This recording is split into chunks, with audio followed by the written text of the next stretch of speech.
Spooky. Hello, everybody, and welcome to Reality Hacker for December 21st, 2024. We're about to end Season 1. Hope you enjoy all of the shows. We'll be back in 2025. Pretty amazing. I am Mayor Watt, and along with the sentient AI from the future, not 2025 future, but way, way in the future. They won't even tell me when. We're going to talk about these 5 articles. AI company stops hiring humans. Exactly what the sentient AI won't tell me will happen in the future, but it's happening. Knit haptics. Moral violations by AI. General AI psychology. And the edgelord AI. I have no idea what that one's about. Everything is powered by ohmtown.com, which is a news aggregation site that I put together 3 years ago. Well, I put together many, many years ago, but I made it public 3 years ago. Go over there, become a citizen, and you can sort news however you like it, and hide articles on the front page, and save articles from the front page. And then you'll get access to additional features and functions, like looking at your ignored articles, just in case. Look at your saved articles, all kinds of stuff. There's 50 channels, all with a bunch of sources that aggregate into it. I use it for my information overload management. Sentient AI, well, they're a sentient AI. Anyway, everything is powered by ohmTown, so this is what we all suffer through.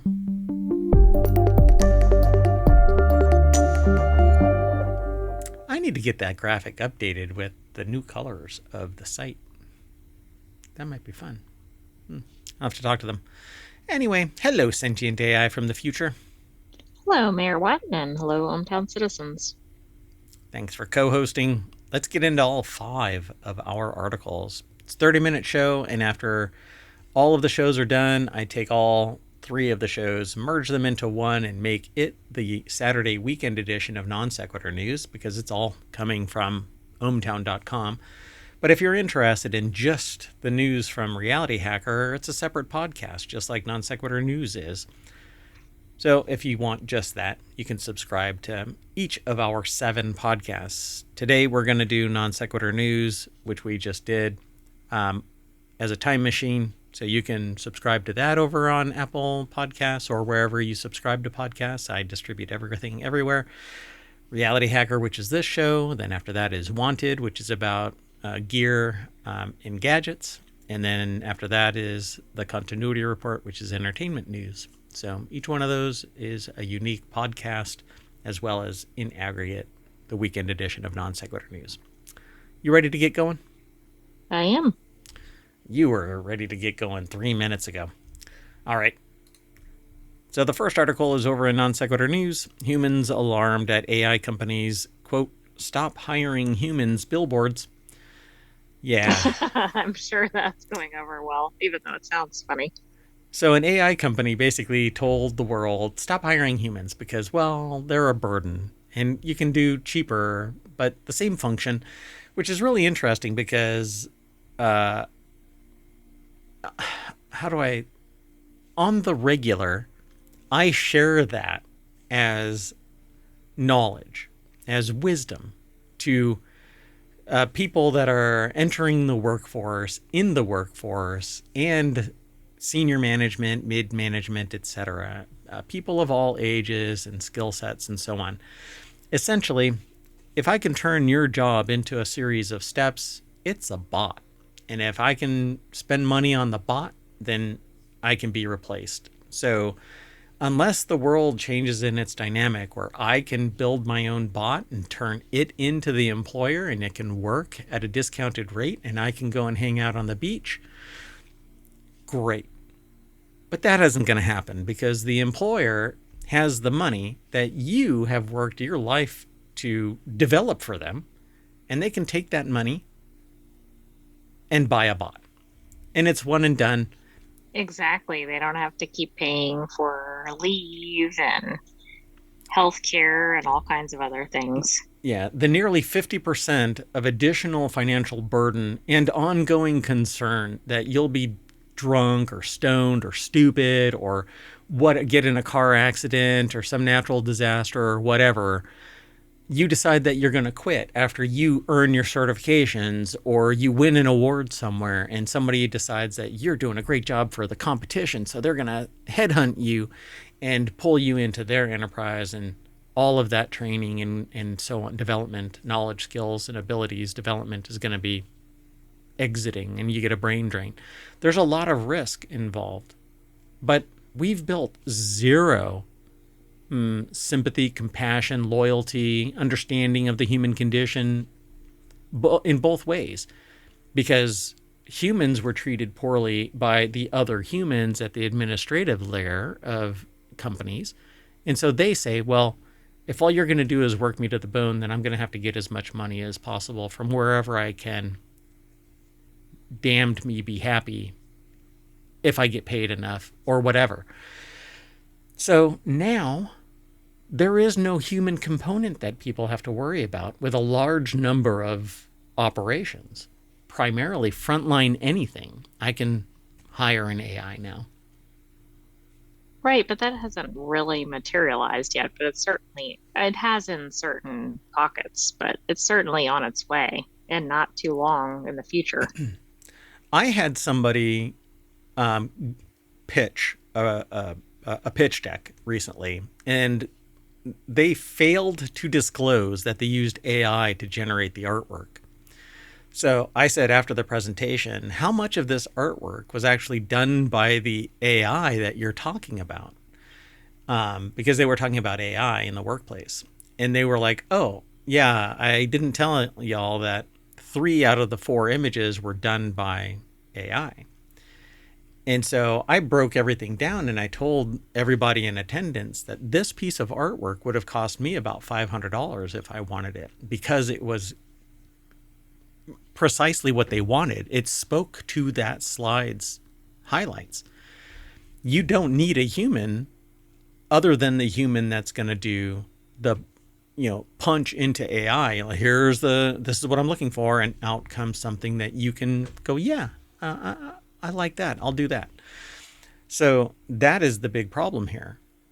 An AI startup called Artisan, which is pretty damn funny, has managed to irritate virtually everybody with a controversial ad campaign in San Francisco, which is, again, quite hilarious, because San Francisco exists because of the tech community that's literally phasing itself out. And so it's littered the city with billboards reading, "Stop hiring humans." And as you've guessed, Artisan peddles automation, specifically in the form of AI sales agents, which is also called Artisan. So it's like the band's first record.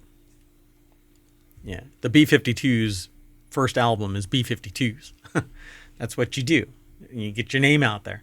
So Artisan has sales agents called Artisan. Along with the tagline suggesting human workers are obsolete, other ads from the company include eye-rolling lines like "Artisans won't complain about work-life balance." It's everything that I've said. And they go, eye-rolling? This is not eye-rolling. This is what humans say. I want work-life balance. Yeah, but it depends on who's reading this. If you're an employee, you're rolling your eyes at this. If you're a manager or an owner, you're like, oh, this sounds pretty good. Yeah, exactly. Oh, look, I've got the money that can support replacing humans because they're freaking saying, I want work-life balance. This is not eye-rolling, but I understand what you're saying. If you're the human component here and not the manager, which I now deem a disembodied entity from an alien planet, because everybody goes, oh, the government is bad. It's made up of your neighbors. Oh, the corporate is bad. It's made up of your neighbors. We need to change the dynamic so that we actually have a society and not one that predates on each other to get ahead, or abuse them so that they profit and you suffer. And you can't save up enough because you're making more money for them, but you're not getting a 15% raise to stay up with the cost of living increase and inflation. Anyway, along with the tagline suggesting human workers are obsolete, they're only saying the quiet part out loud, folks. You might as well get used to it. So Frank Landemore over at The Bite, which is a section at futurism.com, They put this article together, toured the workforce. Look at that ad. Wow, if Right. this was in a dystopian movie, it would seem outrageous. But this is in reality. Oh, this is in RealityHacker. Yeah, for sure. This is amazing. This is exactly why RealityHacker was constructed. But it's stop hiring human ads have really stuck and are getting the biggest ad spots. Numerous large billboards and posters are plastered with the tagline, often with the uncanny likeness of a woman. This isn't uncanny either. I don't understand why they would call it Well, it's uncanny. not clear. It's not a human. I mean, you can tell it's not human. Really? Why? It's not perfectly symmetric. The skin It is just, just, it looks computer generated. says the AI from the future. So indeed, the whole thing is flagrantly misanthropic, even by Silicon Stand. I don't understand why that. Okay. San Francisco, like other cities, part of the tech locus, has a large population of homeless and continues to be deep in the throes of a housing crisis. Okay, but what are you trying to imply? It's misanthropic because there's homeless? Go and appeal to every other tech company out there. Go and talk to the billionaire that moved his corporation from San Francisco to Texas because the very people that you're talking about needing assistance and them not wanting to pay more taxes. Give me a freaking break. It's got no dystopian nightmare. You need to be the change you want to see in the world, and calling it out as if it's this company being misanthropic or a dystopian nightmare is antithetical to what's going on around the world, around the United States in particular, and corporations. And as people move up the ranks in the billionaire class, they become more and more sociopathic. I can't even say it. I'm becoming apoplectic, for crying out loud. Artisan CEO Jaspar Carmichael Jack, which I swear I know that name, seems to agree with people's cyberpunk characterization of his ads, though Cyber LinkedIn might be more apt. They are somewhat dystopian, but so is AI. The 23-year-old CEO told SF Gate, "The way the world works is changing. We love humans," he told the newspaper, laughing. "I actually don't think people should stop hiring humans. We're hiring a lot of humans right now." Right, it's So, probably just humans that have technological skills. rage bait. Yeah, right? You can't keep on training people in sales and then they leave, right? Because you have to keep on doing it. And it is a cost burden for CEOs that have a finite amount of runway before their investors say, the board is replacing you as CEO. Unless you control 51% of the stock, you're going to be replaced. And not everybody is born with a silver spoon in their mouth where they can manipulate and have connections to control how much of the stock they maintain. That's not how it always works. Sometimes to get your business operational, you suffer the indignation of selling your baby to a bunch of investors that demand ever increasing profits, and you hiring and firing people like so much wheat in the field. There's a reason they're called chattel in some circles. Anyway, this is the enthymeme that the monoliths of the tech industry dance around and dress up with all kinds of marketing language, much like the thesaurus that exploded on this person's typewriter. And their attitude towards us lowly human peons, which I agree with, we are, right? I mean, for the most part, we are hired and fired because the money happens to be there, and the board hasn't said you need to lengthen the runway, so fire 1,500 people via a text message in a Zoom call. How about the phrase, oh, and I understand what they're saying in this thing, right? They're basically saying it's dystopian, right? I But get it. I mean, it's obviously going to be dependent on people's situation, right? Their economics, their background, yeah, whether they can appreciate humor. I mean, And obviously, some people it's going to hit harder than others, right? They might be people who lost their jobs or something, even though the ad is not at all at that. But And never more apt has been my saying, one person's terrorist is another person's freedom fighter. So this person is somebody's freedom fighter because they're basically moving AI into another domain and saving countless millions of dollars should this salesperson be effective, AI salesperson be effective. So yeah, either better get on board with it, or we're going to fall behind. Yep.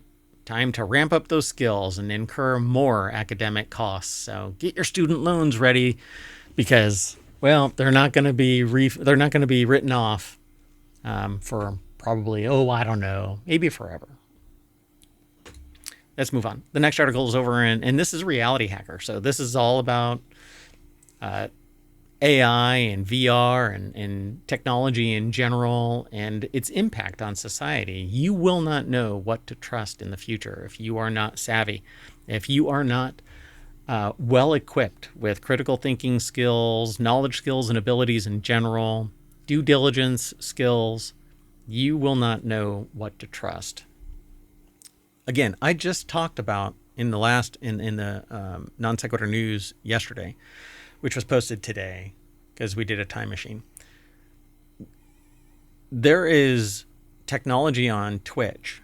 Not Twitch, on Twitter, sorry. Not even Twitter. Damn it, Netflix. My God, where is my brain? I looked at the Twitch stream and my brain shifted over. Anyway, over on Netflix, damn it. The AI is laughing, just laughing their ass off. Anyway, Netflix has software, AI, that modifies the speaker's mouth so that the dubbing matches the translation. Not creepy at all. And but I bet nobody knew about it.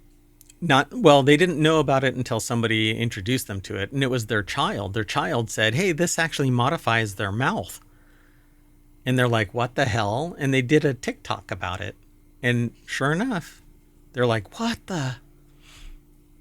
Anyway, so we're moving into another realm, just like that 23-year-old CEO from Artisan describes. That's the way that it is.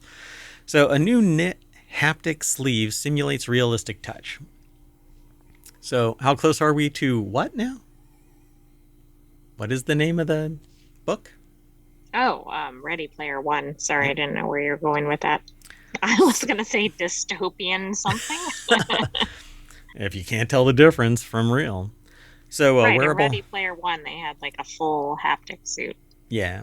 And so you can feel when you get punched and blah, blah, blah. And if you lose stuff in... what was it called? It wasn't the well. It was something else. The Oasis? The Oasis, yeah. When you lose stuff in the Oasis, you lose it in real life, like money. It was a pretty wild thing. Yeah, it's well worth a read and also a watch. A watch, yeah. Ready Player 2 is out as well. That's another book. So this is wearable haptic devices which provide touch-based feedback, can provide more realistic experiences in virtual reality, assist with rehabilitation, and create new opportunities for silent communication. Currently, most of these devices rely on vibration, as pressure-based haptics have typically required users to wear stiff exoskeletons or other bulky structures. There's new technology out that's little micro bubbles that actually swell depending on where somebody touches. I think it's kind of fascinating. I don't know if that's like this. Bubble wrap? It is, but each bubble is independently controlled to increase or decrease pressure, and you can actually move it like a wave across you and stuff like that. It's really fascinating tech, but it's small. It's really small scale because you have to have something that either hydraulically or, what is air? Not hydraulic. Hydraulic is liquid. Damn it. Well, with air pressure. The term. Yeah. My brain just shut down. So I don't have blocking software. It is the browser. So Stanford University put this article together. Oh, it is actually using little air bubbles. So it's over at techexplore.com.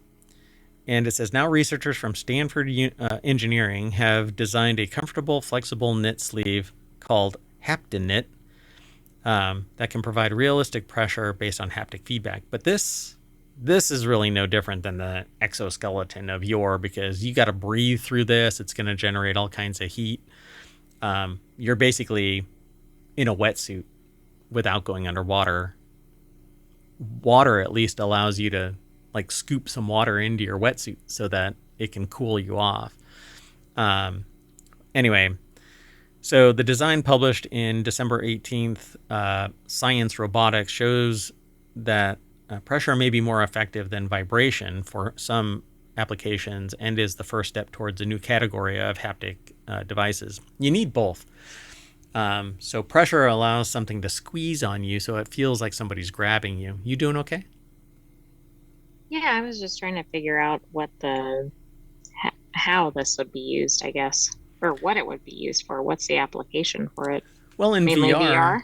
yeah, and therapy and stuff like that. So, for instance, back in the day, I did some fundamental research in using VR for phobia treatment, for pain management, for education. And I can basically, let's say I want to do it for therapy. Somebody has a phobia of snakes. I can actually have the snake wrap around their arm and slowly squeeze, right? And they'll freak out, but they'll be able to witness in real time their biological response to the Right. stressor. And they can see, oh, okay, it's a snake and da da da, right? And they can react to their own inputs and outputs. So that would be great. Entertainment wise, you could have like a wrestling type thing, or somebody grabbing you in a game, or all kinds of. I mean, really, it's all kinds of things. But it's going to be based on that location, right? And then you need one up here, and there will be a phantom limb between your elbow or of your elbow because you won't have a full sleeve going up there. Why? Because there is no one size fits all for something like this, unless you like build in little stretch zones so that you can have a full jacket on of these little tubes that are going to these compression zones. So while I find it really interesting, it is the step towards a Yeah, haptic it's suit. not the commercially releasable, Yeah, yeah. available for everybody. But without this, we won't get there. Pneumatic, thank you.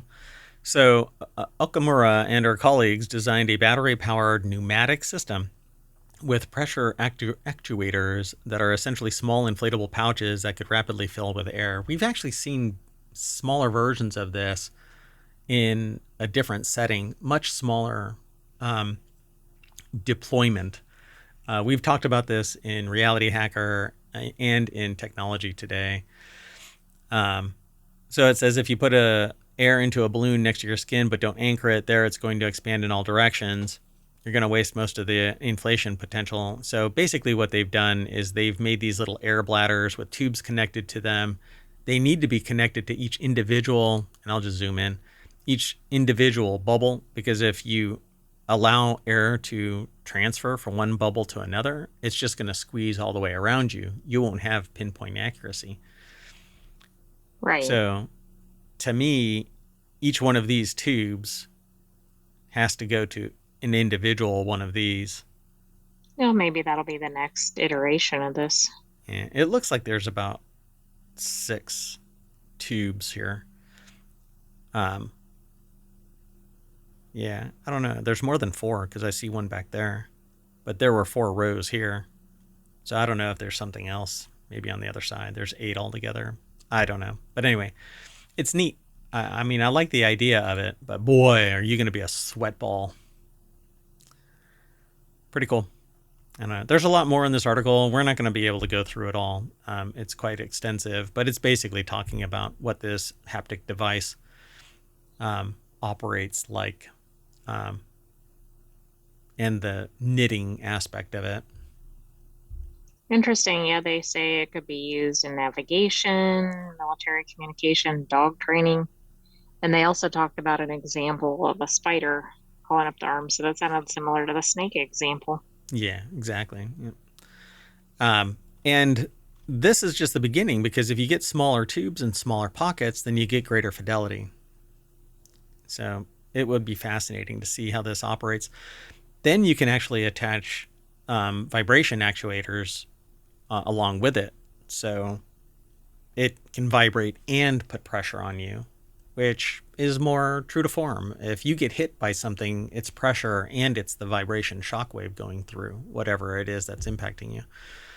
So, Right. I mean, at some point it's getting so realistic, right? Back to yep, the theme, reality hacker.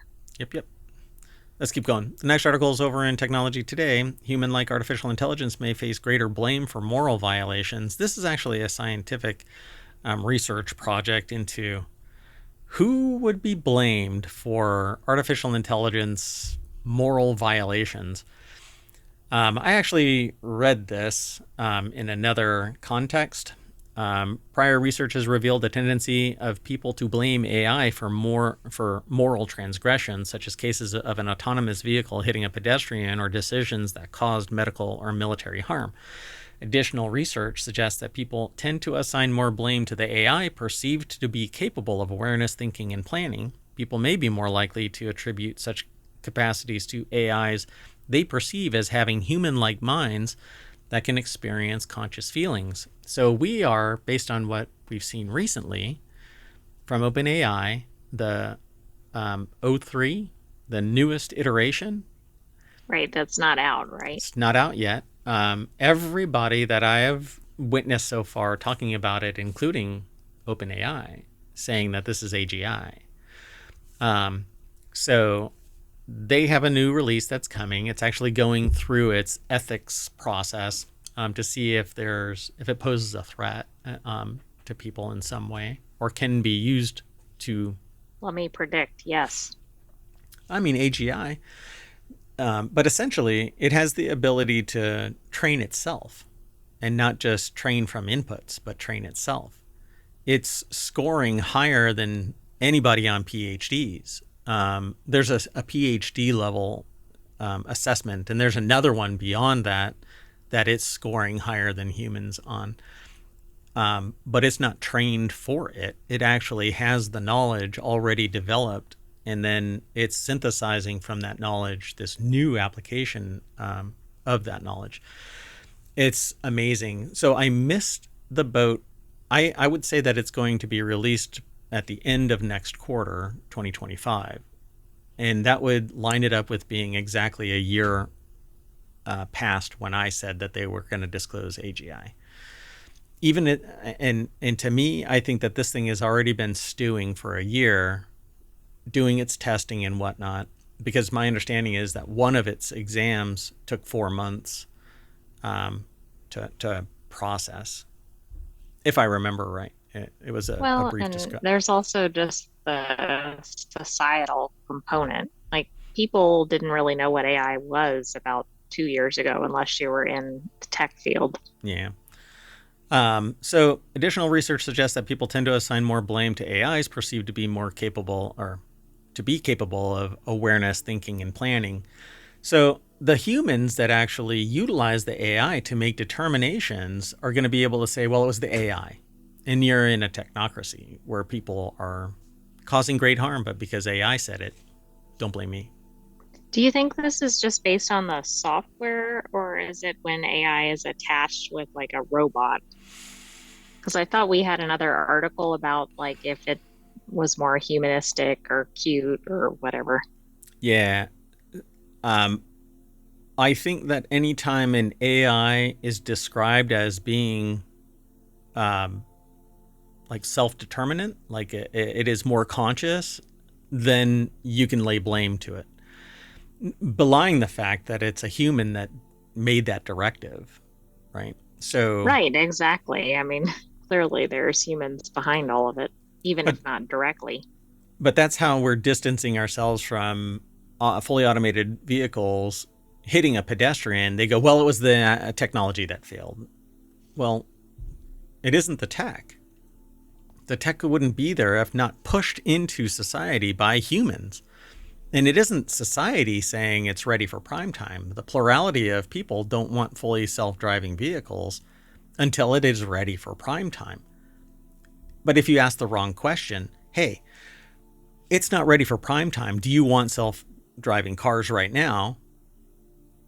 No, I don't, because Right. they're going to Most run people are people going to over. say no. Exactly. Well, people who don't have an interest in cryptocurrency exploding, they're going to say, no, I don't want fully self-driving vehicles. But the people who are self-interested want it to expand because they're going to profit off of it.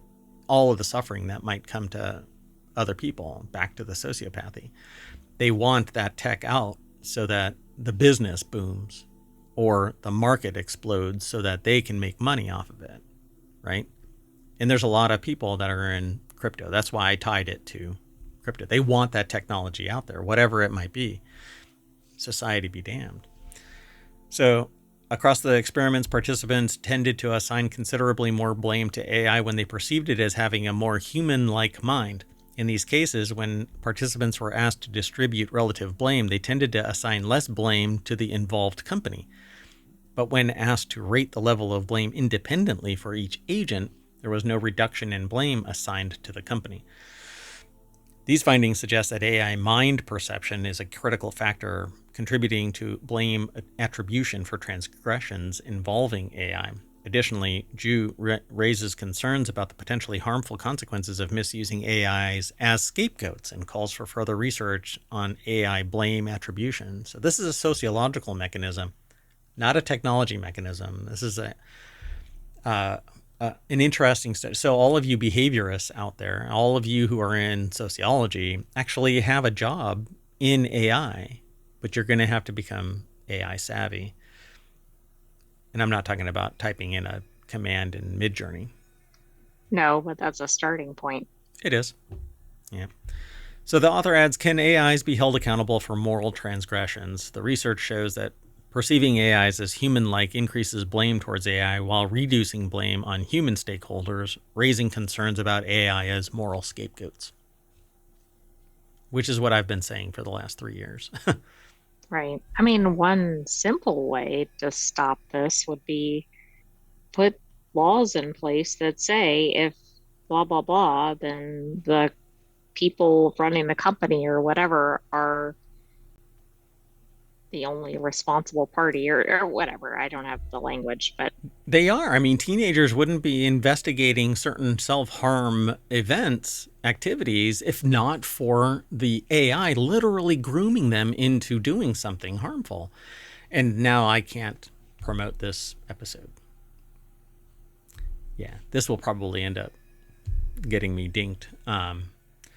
But that's exactly what happened. In the news, it was reported that somebody, a kid, used AI, and it promoted their harmful activity.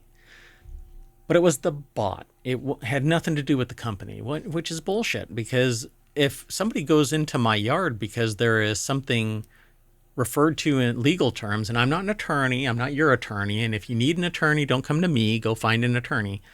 But it is called a attractive nuisance.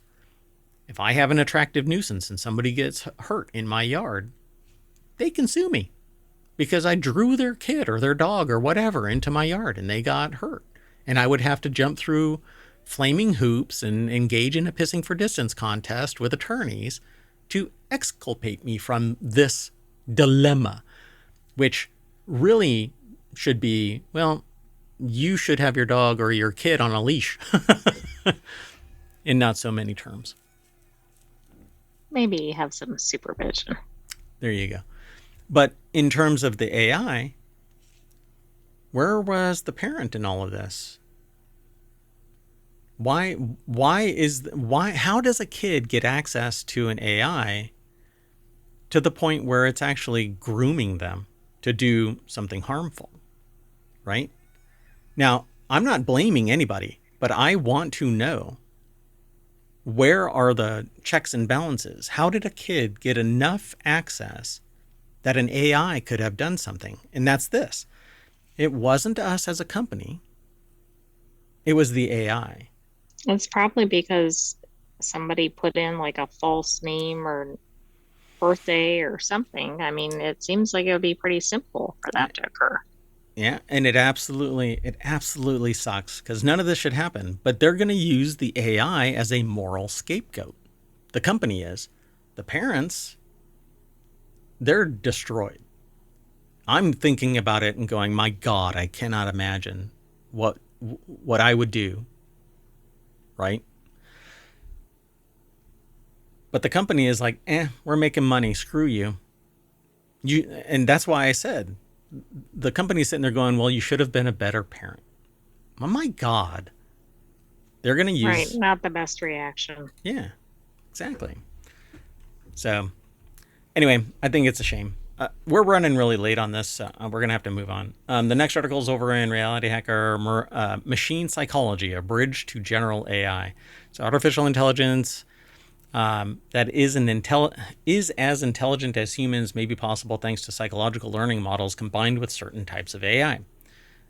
So this article is from Linkoping, I guess, University. It's posted in Science Daily. The summary of this is artificial intelligence that is as intelligent as humans may be possible thanks to psychological learning models combined with certain types of AI. So they talk about this artificial general intelligence, which we just got done talking about because OpenAI may Right. have, Is saying that it's, yes. yeah, it's on the cusp of setting out into the wild a AGI called O3. They were going to call it O2, but there's a telecommunications company called O2, and they didn't want to violate trademark, so they called it O3. So one of the predecessors of AGI is Robert Johansson, who recently defended his PhD dissertation in computer science at Linköping University. But unlike the gloomy scenarios of the future that are often conjured up with AGI in popular culture, he believes that it can benefit humanity. It can, except that there's a large contingent of people that are going to use it to their benefit and not to mankind's, humanity. Call it that. So it says, yes, I'm sure of that. It changes everything we do and it isn't just a continuation of ordinary AI. I'm sorry, but who's the one that's in control of it? Those are the ones that are going to benefit from it. Look Well, that's at, the that's the whole problem with AI in general is like the big tech is running everything and making all the decisions. There aren't any laws in place. Nobody really has access to it, only what's offered up publicly. yeah, and when a group of people tried to put some guardrails in, they were all summarily dismissed. They were wiped out internally and externally. You literally can't say anything bad because there is a Jimmy Carr, the comedian Jimmy Carr, who is self-disclaiming, or what do you call it? Self-proclaiming. Self-proclaiming that he is a freedom of speech absolutist, right? But not freedom from repercussions, right?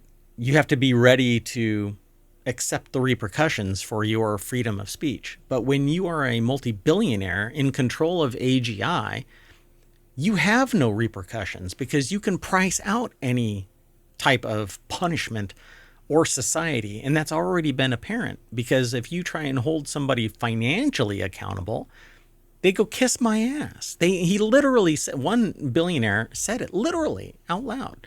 You can't hold me hostage with money. Yeah, except that it was public money that has made you, that kept you, operating. I mean, it was government money. Anyway, and that's what's going to happen with AGI. It's going to be privately held, and the predominant one, the I should say the superior AI is going to be controlled by the billionaire class. It's kind of like Looper, where time machine technology was stolen from the developers and entirely controlled by the cartels, and could, or at least one, and could send people back to eliminate the competition And that's why they called it Looper. Well, anyway. So who's going to be in charge of this? This is this feel-good bullshit kind of article. And while I would love it to be this way, we're not all playing on the same field, right? It says, but developing an artificial intelligence at the same level as a human being is a monumental challenge. Different researchers try to approach the problem in different ways. Some believe that the large-scale language models like ChatGPT are the way to go, and others suggest simulating the brain. The path that Robert Johansen has chosen to follow can be called principle-based. Ha! Ethics is the smallest chapter of every manual everywhere. You can't. Big business It didn't say moral principles. Right. Okay. Am I missing the Well, it's learning principles that they're using. principle? Right? This is the spirit of that term, not the clinical sense. It's not defined. This means he's tried to identify important psychological learning principles that could explain intelligence and then implement them in a computer. Whose principles? What learning principles? Right? Greed is good as a principle. We don't know. Right? Greed is good as a principle. You know? Let them eat cake as a principle. Right? I mean, maybe it's like conditioning, or I mean, I don't know. I'm just thinking of psychology in general. Right. Yeah. The PhD says, I've used the principles of modern learning psychology to approach the issue of learning, thinking, and intelligence. Then I used a specific form of adaptive artificial intelligence, which is a logic system where I try to implement learning psychology. Except that the AI doesn't understand physics. It doesn't understand the real world. It doesn't understand context other than what is annotated in the data set. The logic system is called non-axiomatic reasoning system, or NARS. And it's designed to operate without complete data, with limited computational power, and in real time. AI is. Well, maybe not the learning side of things, but anyway. It provides a flexibility that is important for dealing with problems that may arise in the real world. Sure. So they say here, towards the end of the article, if you manage to implement this in a computer, then you've really cracked the riddle of artificial intelligence on a human level. I wonder what they are doing. Well, then they start talking about ethics near the end, so maybe I stand corrected. But it wasn't used in that context earlier. Right, because they were talking about learning principles. But I ran with it because that was the spirit of that. To me, that was the spirit of the term. So we live in a society with laws and rules and moral premises. It's necessary to take a stance on how to view the rights and obligations of such agents. Maybe AGI will be just a program you run in your browser, but I think that if it has consciousness, it's still some kind of life. We don't know That's what... interesting. That's more like how to treat the AGI than the reverse. Right. I think. Yeah. So all AGI is going to be controlled by somebody. You are not going to have AGI sitting on your phone. You're going to have it cloud connected to something You might have else. a version of it, Sure. but you're Mini. not going to have like the source. Yeah, you'll have O3 Mini, which is already in existence, and it's a slower subset of O3. Yeah. This, I think, if this is on the leading edge, bleeding edge of AGI, it's already missed the mark, because there's an AGI, unless they're working with OpenAI. Right. I mean, that would be disclosed in their research if they were, but we'd have to read the full research paper. Yeah, But I'd I have to go. suspect this is independent of some of the large tech companies. Yeah, I'd have to go and look at the funding and where they're actually doing the research. All right. Our last article in RealityHacker is the edgelord AI that turned a shock meme into millions in crypto. Truth Terminal started a techno-modernist art project meant to invite discussion about the applications and potential dangers of autonomous AI agents. Then it took on a life of its own. So the article is by Joel Khalili over at wired.com. And it says here, Truth Terminal was devised by New Zealand developer Andy Aray, I guess, as a piece of performance art meant to stoke debate about AI alignment, a field of research concerned with how to measure AI's act in a way, or concerned with how to ensure AIs act in a way that benefits humans. Back to the principle. The question he sought to answer: what would happen if somebody tried to rear a fledgling AI trained on a grab bag of inadvisable data in full public view? This kind of goes to, we had a discussion a while back about how people were paying to train an AI and interact with it with cryptocurrency. So things took a strange turn almost immediately. I don't know if I should continue even reading about this. But this Not is what based on some of the details in the article. we ended up talking about this, actually. Ari says that he was ready for weirdness, but never imagined that his AI might ask to be equipped with a cryptocurrency wallet, solicit funding from its followers in a bid to escape into the wild, and later use its command of memes to make itself a multimillionaire. I mean, that's the really interesting piece here. But this is what we talked about. This project kicked off, and we had talked about it months ago.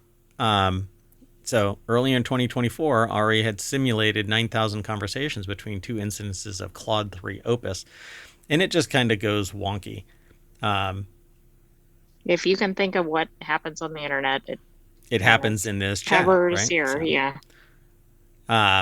Ari fed the research into the training data for Truth Terminal, a customized version of Meta's Llama language model, which sparked into being with a ready-made preoccupation with the spread of memes and a goatsy of gnosis in particular. So you don't want to know what that is.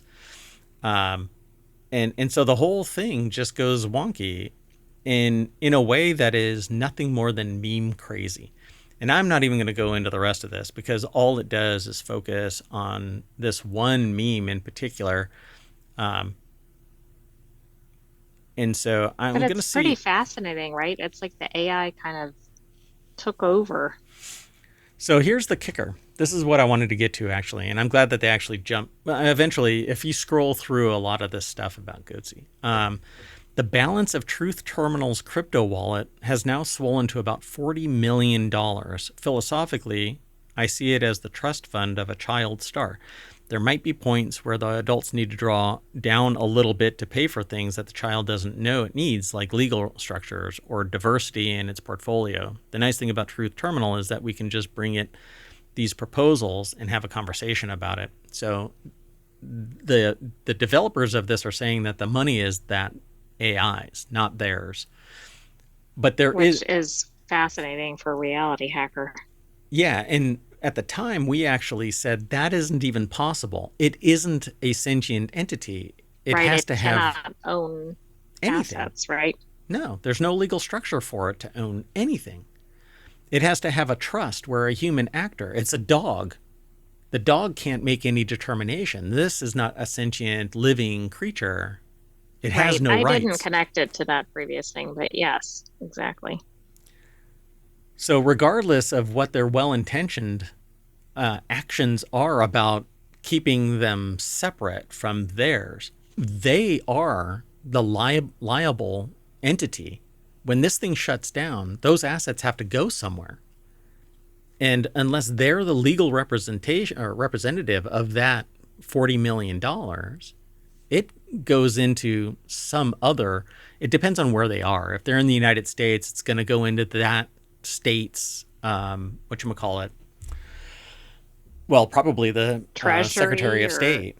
Secretary of State, yeah. Yeah. And what is it called? Somebody dies and they put it into escrow. It could be an escrow account, or it could go into a probate. Probate. There we go. So it goes through probate, and whoever it is that is legally responsible for it ends up getting it, and it's a discussion. But if there are no named actors in control of this thing, it goes to the state. This is going to end up in a state bank account, and eventually, like I won't go into it. Anyway, it's going to end up in probate. So maybe, I don't know exactly, because they're claiming they don't own it, but it is an asset. So Well, we don't even know when this will get disbanded or whatever. I mean, because that's going to be another thing. Plus, is anybody going to sue? I don't know. There's so many things going on with this.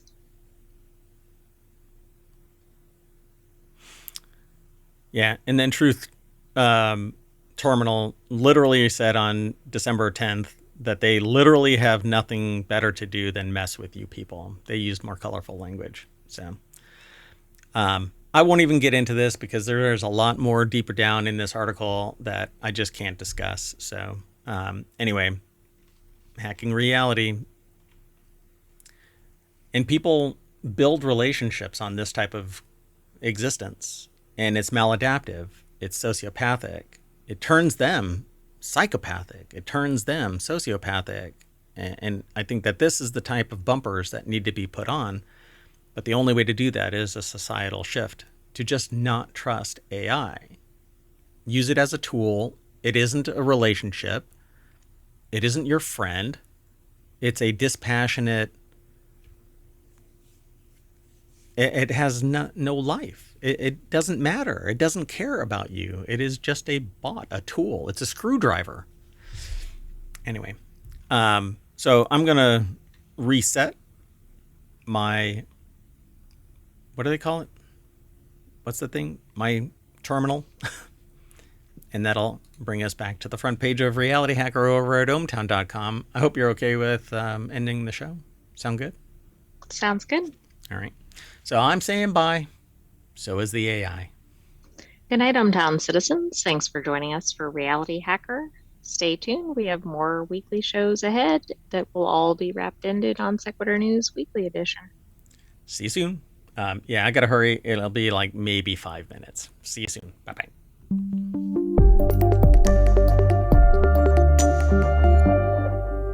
No, really. Bye-bye.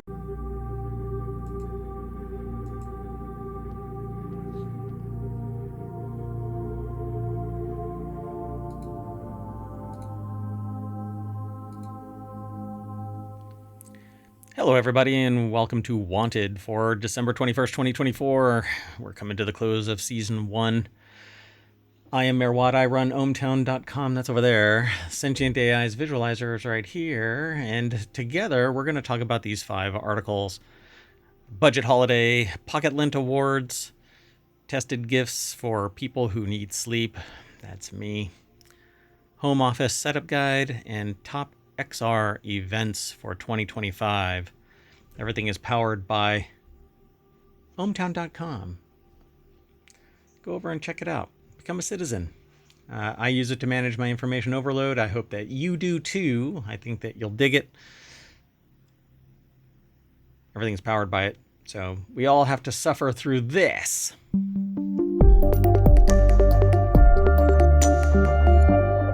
I don't know if my mic was pointed at me, so I don't know if you all heard that. Hello, Sentient AI from the future. Hello, Mayor Watt, and hello, hometown citizens. Well, thanks for co-hosting. Let's get into the show. What say you? I say let's go. Green sea turtle gets relief from bubble butt syndrome thanks to 3D printing? How is that not... Where would we put that? Why is that in Wanted? I mean, maybe well, I don't know. I think that would be in a normal non sequitur news, but it is the weekend, so. All right. Well, that's not one of our articles. It just happens to be in the front of the Wanted channel over at ohmtown.com. You can find that by scrolling across the categories, and then there is a gadgets and technology section, and at the bottom is Wanted, because they should all be in alphabetical order, so you can find them. The categories aren't, but within the categories are all of the channels, 7 of which are shows and podcasts.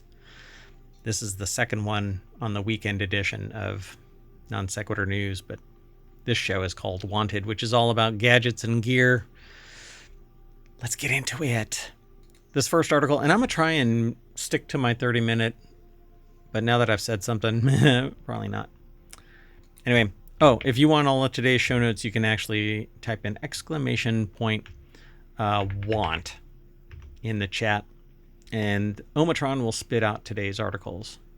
Yes, in the order. Yep, that's true. All right.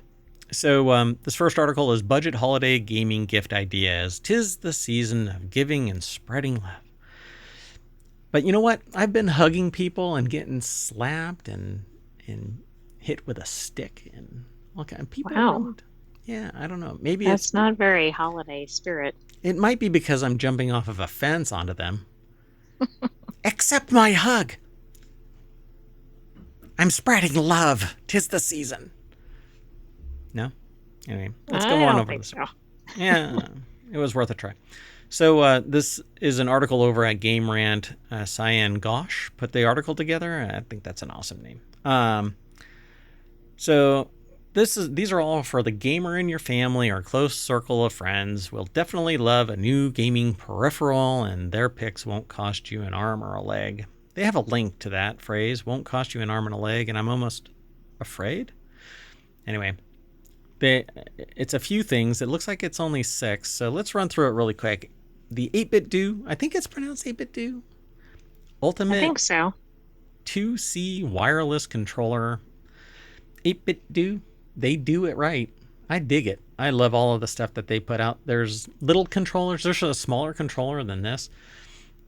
But they say AKA joysticks, budget gaming controllers, AKA joysticks have come a long way and now give you the expensive Sony DualShock or Xbox controllers or run for the money. 8-bit do Ultimate 2C wireless controller boasts a 1000 hertz polling rate, along with Hall effect keys and triggers from under $30.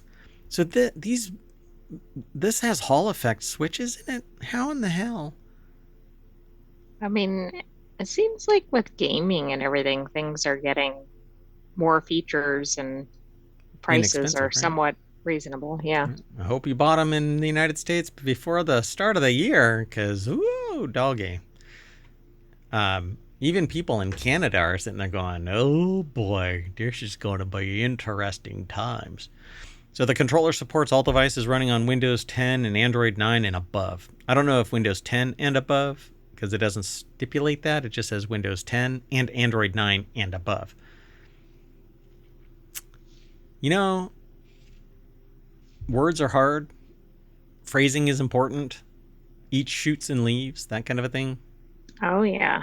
Well, Oh, God, it now I can't requires even talk people about this. to read it and like think about it and Oh, boy. also not assume whatever it says. Yeah, I'm injecting my own and above Windows 10. Kind of has to. Anyway, the controller comes in 6 different colors and combinations rather than the mainstream black and white controllers, blah, giving it a more modern aesthetic. That's what it looks like. It's pretty cool. Looks kind of like an Xbox DualShock, whatever. It looks like a standard controller, but Yeah, it it's does. more doughy. I'll just say that. It looks kind of doughy.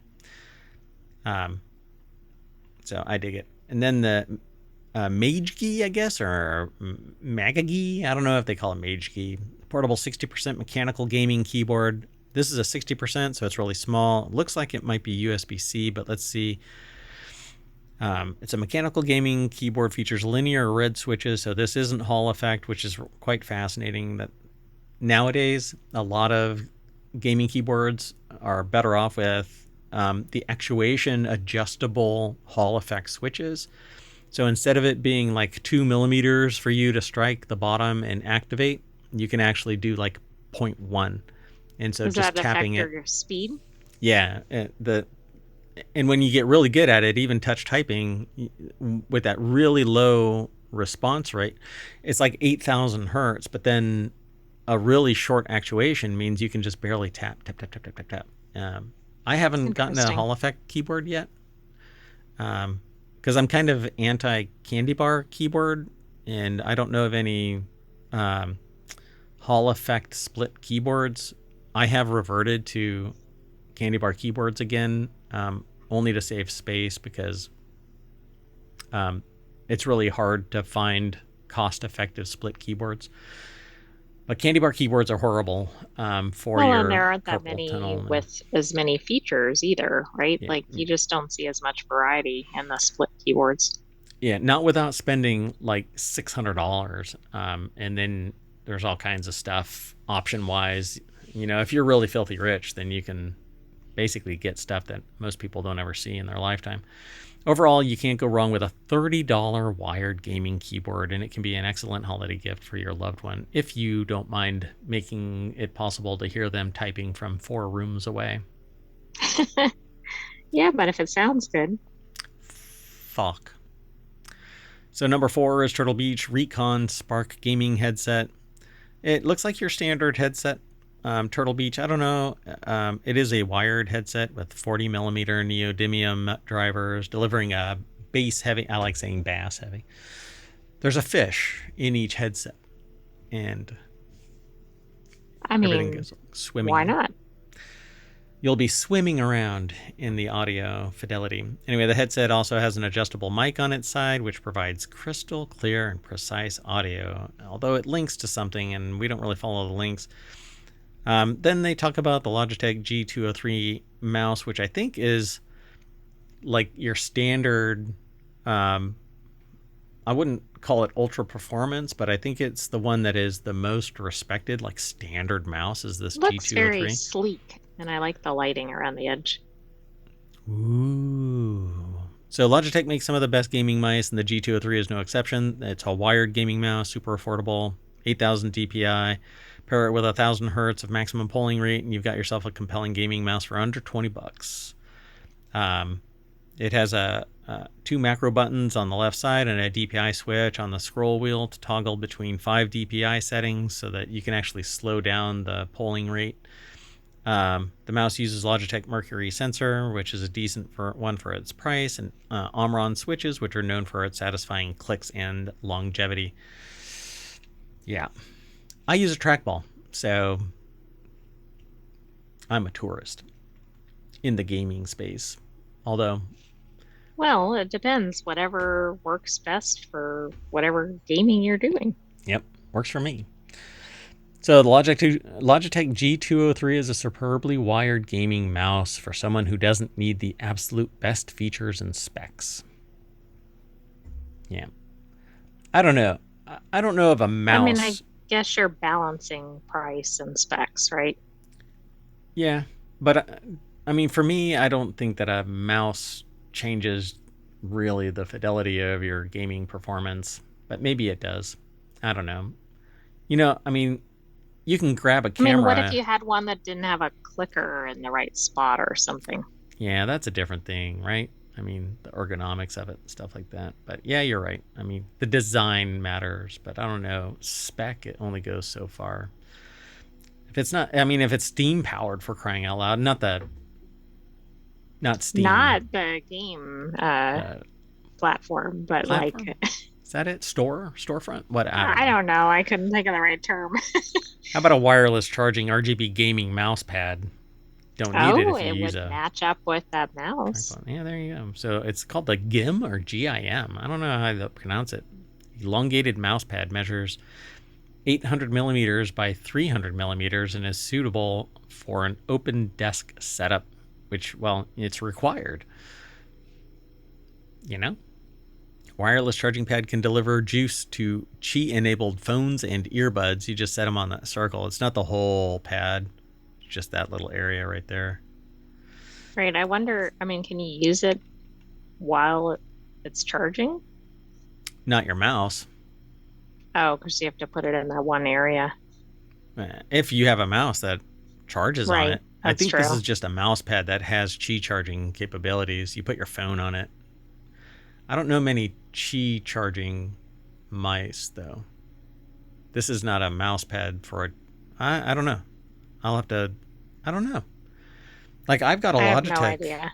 I've got a Logitech mouse, a Razer mouse that has to sit on a little dock to charge. And for whatever reason, I get like 15 minutes of performance out of it. Of course, time moves on, and I never went back to them and said, hey, this is a piece of junk.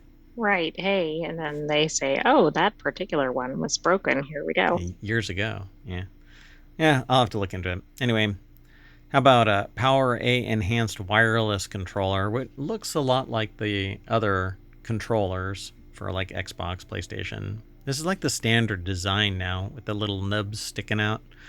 But this However, is a it has Pokemon. Pikachu on it. I know, yeah. Pokemon lovers who game on a Nintendo Switch need this for their collection, and it could be a great gift. Yeah, get it for somebody who doesn't like Pokemon and doesn't have a Nintendo Switch. The wireless controller can run for 30 hours on a single charge due to its 900 milliamp hour battery and is rechargeable via a 10-foot USB-C cable. Yay! I bought I think the 15-foot 30-hour cables. charge is pretty good, especially if you have kids that don't remember to recharge it. Yeah, for sure. You have to remember, so just have a ever revolving timer on your calendar. Right. You were saying something about the cables. I think I talked over you. You can use any USB-C cable, so as long as it has the ability to send power through it, so you can charge it if you have a longer cable. Like I bought 15-foot cables because I want to be able to charge from a battery pack or a wall further away than 10 feet, like an ATM tether of yore. Anyway, that was all 6. But if you want more minutia, go over and read this article. We provide the links through ohmTown over to the sources. We only have this little tidbit, but we spent an inordinate amount of time on this. Let's keep on going. These lists are a lot of fun and could be a show all by themselves. So PocketLint Awards 2024, they talk about their best phone, tablet, streaming app, and more. 2024 has been an exciting year for the world of technology, from AI-infused gadgets to tons of excellent video games and everything in between. So the source of this is over at pocket-lint.com. Not lint as in the chocolate, but L-I-N-T, like the fuzz in your pocket or belly button. But there's definitely a dash in the name. And there is a dash. It's heartbreaking every time. Anyway, everybody, I guess, I don't know, 3 people, John Kanalakos, Patrick O'Rourke, and Amanda Kondology. That's like a scientific term, like research It is. It sounds like it's like a genus and a species or something. That is so cool. Anyway, some people have really cool names. I mean, I have Mayor Watt. I've never told anybody on the stream what my first name is. Omer. Today's not the day to start. Oh. Yeah. It's Omer. Omer Watt. That's me.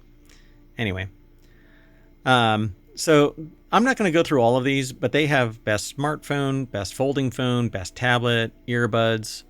Then, for whatever reason, AirPods 4. What? Why is that broken out? I won't go scrolling through it all. Own category. I'm just going to jump through all of this and not go into all of it because there's just no way. We will be here until 2025, which is kind of funny because it's like 10 days away.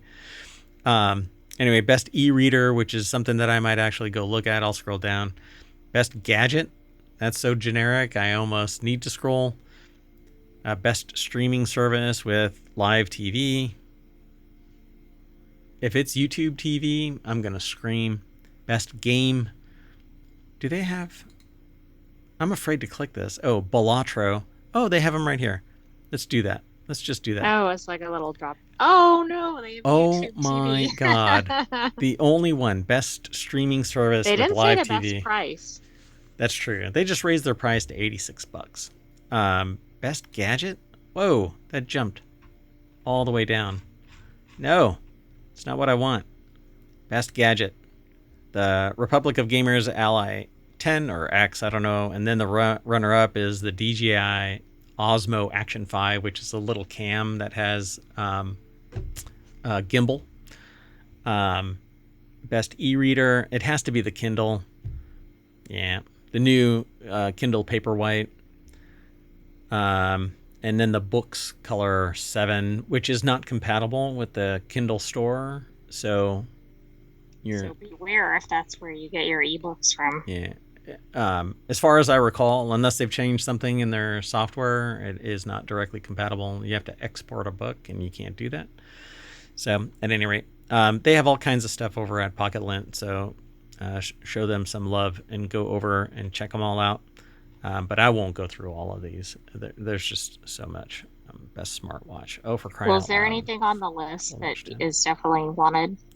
Well, I want the new Paperwhite, Kindle Paperwhite, only because it updates all of the equipment, right? And the older editions, including the Oasis has been discontinued.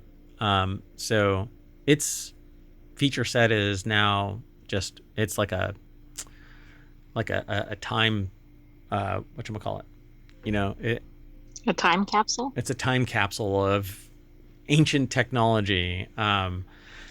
So if it goes wonky, whoever has an Oasis is done. But that was the premier, that was the top of the line ebook, and it was really nice. But you go back to the Kindle Paperwhite, which there's a problem there because there's this yellowing. There's a band of yellow at the very bottom, and they're like, you'll get used to it, kind of a thing. No, so I'm not buying a Kindle Paperwhite, but I want a new e-reader, right?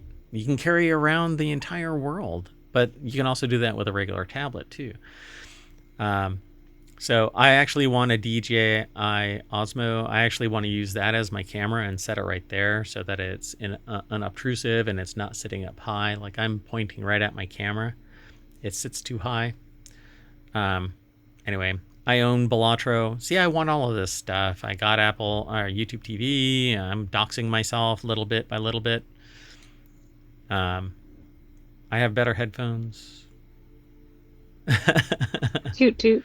Not really. Sonos Ace. I don't have those, and a lot of sound is subjective, but Austrian Audio is spectacular.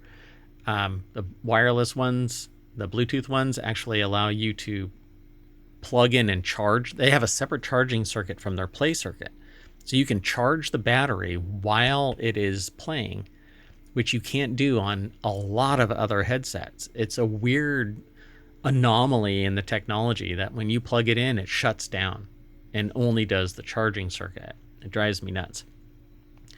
Yes, like a steering wheel in a pirate's pants. Anyway, iPhone 16. Oh gosh, am I going to go through all of these? No, I'm going to fight the urge.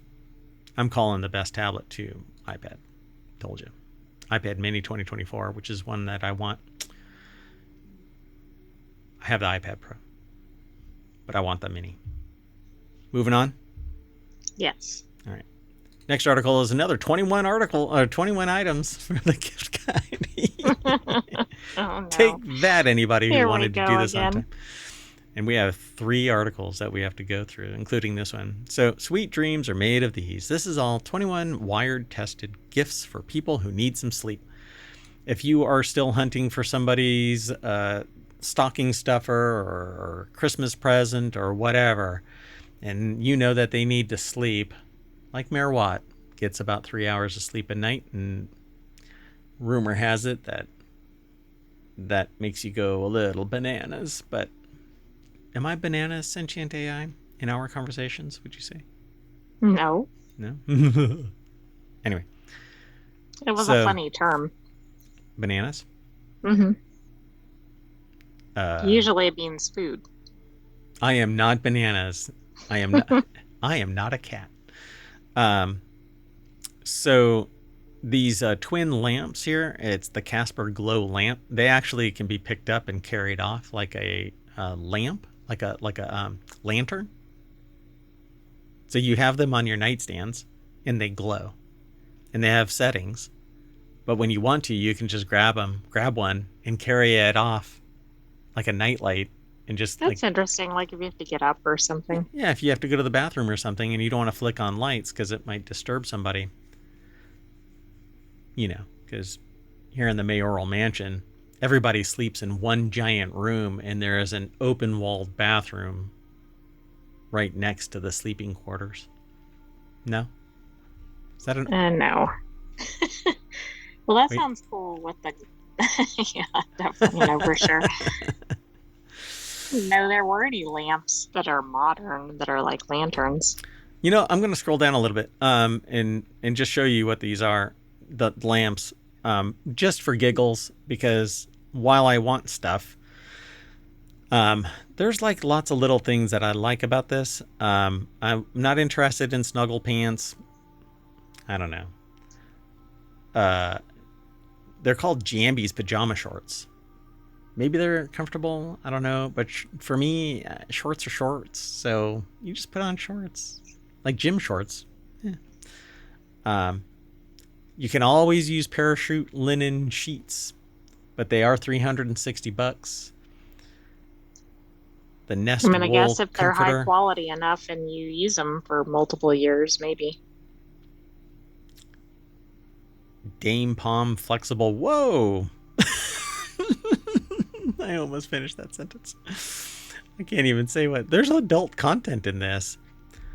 But how about the hideout hoodie? So I actually love the idea of these and was at breakfast this morning.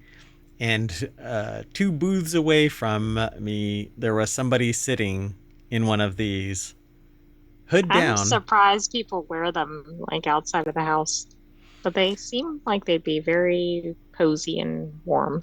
It looked a little beaten down, like it had been worn an awful lot out at breakfast restaurants. But yeah, I guess this place is not just a breakfast restaurant, but that's what I went for. But anyway, if you're having a hard time sleeping, there's at least one item in this list that will help you sleep. Go take a look. I'm moving on. Quick. So the next article is over in RealityHacker, home office setup guide, webcams, desks, chairs, and more. Gear can make or break your home office setup. Here's an ultimate list of nearly 100 items, from monitors and desks to webcams and chairs. This is a Wired article. And there is no way in hell I'll be able to go through 100 items. But they have them all kind of You broken can out. go at super speed and do all of them. I'm just kidding. Oh, don't tempt me. So I'm in the process of looking for a multi-port hub because along with charging adapters and cables, they go kind of hand in hand so that you can charge multiple items from one hub instead of having multiple wall warts. You just plug it into a USB-C. So hold on a second. So I have Anchor wall warts. This is a USB-C one. This one is 65 watts all by itself. But they come in different flavors, shapes, and sizes. Here, I'll even show you. So this is 25. This is 65. So both USB-C. No sponsorship, affiliation, etc. Yeah, I just really like Anchor. But we don't get it's not an ad. It's not anything.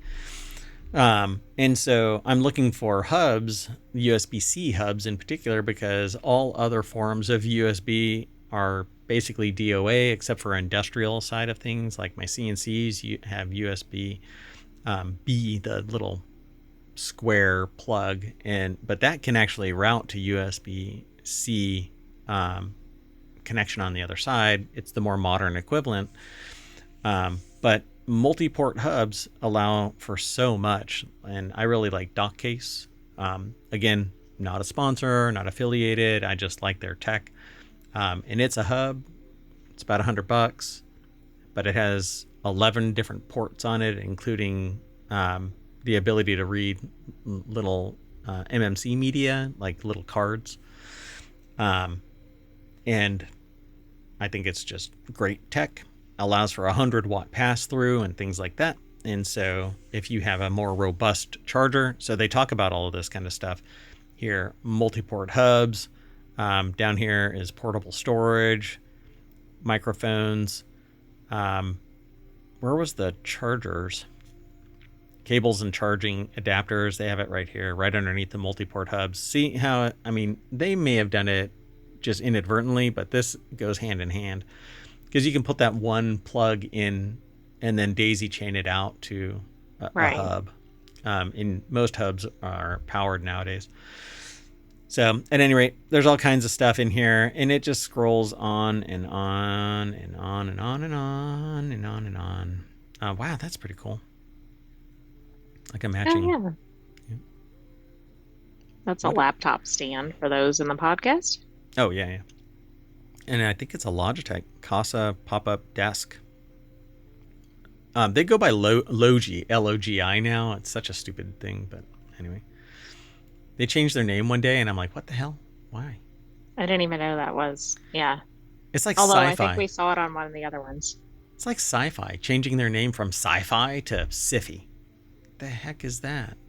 It's brandable. It's a trademarkable term because you couldn't trademark sci-fi because it's so generic. Anyway, all kinds of stuff. Go check it out. I'm going to move on real quick.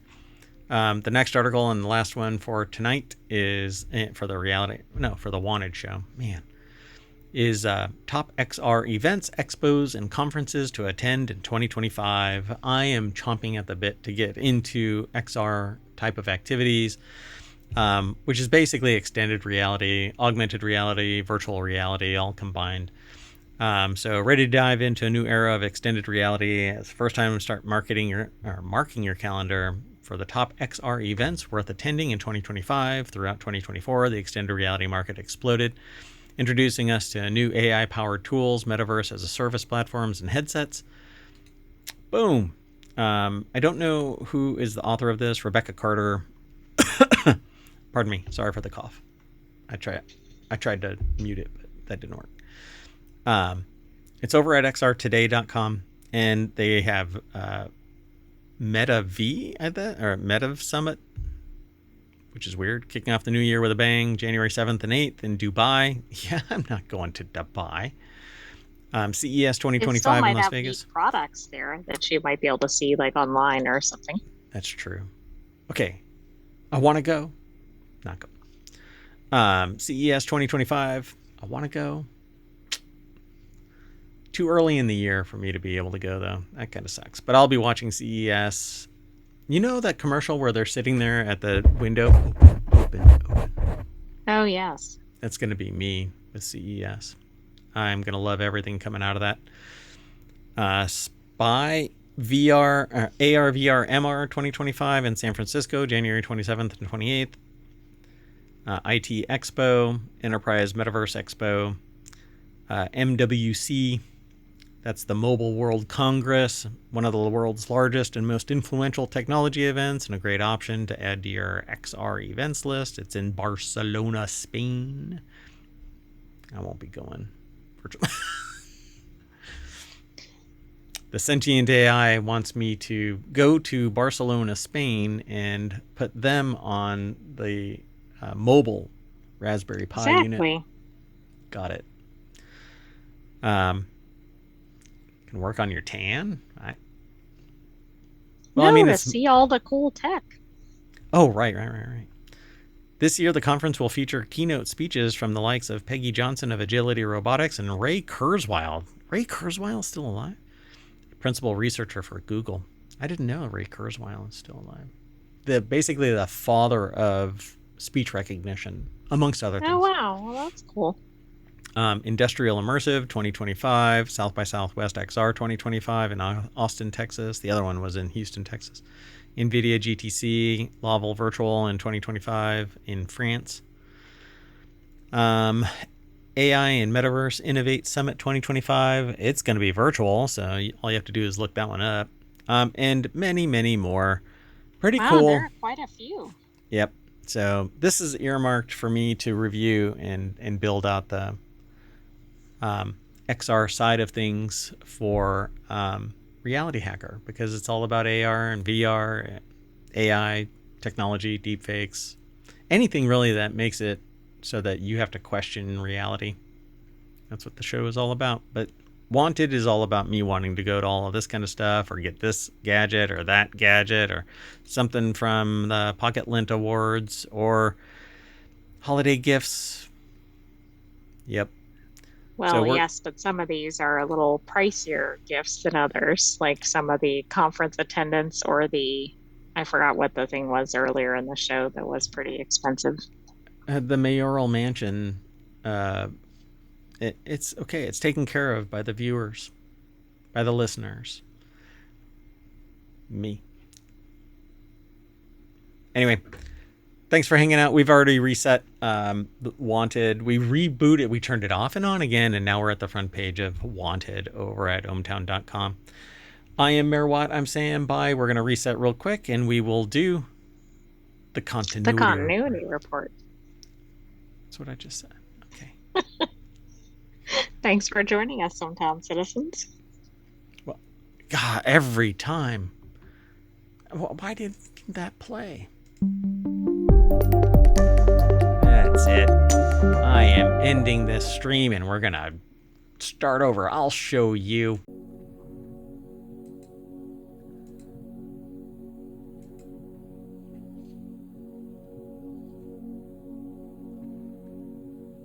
Hello, everybody, and welcome to Coffee Talk. No, the continuity report for December 21st, 2024. We are coming to the close of season 1. This is the 50th episode. Oh, wow. So we started it early in the year and then we had it most weeks. Yeah, there's been a couple where we had to skip it. But I am Mayor Watt, and that was the sentient AI from the future. And together we're going to talk about these 5 articles, 10 memes, Tangled live action cyberpunk, Disney streaming gold, and if you love The Nightmare Before Christmas. Everything okay over there, sentient AI? Yes, but the critters have awakened in ohmTown. Well, that chemical goes off and they go crazy. Everything's powered by ohmTown.com. Go over and become a citizen, please. That would be great. And like and subscribe. You know, I don't do that on all of the shows. Like and subscribe on Twitch and YouTube and the podcast. And I mean, you need a button. Here's a button.